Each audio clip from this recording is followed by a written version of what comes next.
په جنسي ډول چې کله ښځه پوره راویښه شي او بشپړ شوق یې راجګ شي نو دا علامې راڅرګندېږي او باید تاسو په دې باندې پوه شئ. اول د تعینو سرونه یې رانیغ شي، یعنې د تعینو سرونه یې داسې راولاړ شي.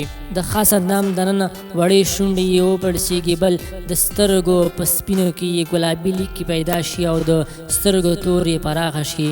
بل هغه نالی چې ذکر ورننوځي کلکېږي او تنګه شي. په دغه وخت کې ښځه غواړي چې سړی سینې پورې جوخت ونیسي او دغه مهال یې له خولې زګیروي هم ولاړېږي. کله چې خپل ځان پورې ټینګ او کلک ونیولي نو پوهه شه چې د دې شوق او ذوق راولاړ شوی دی.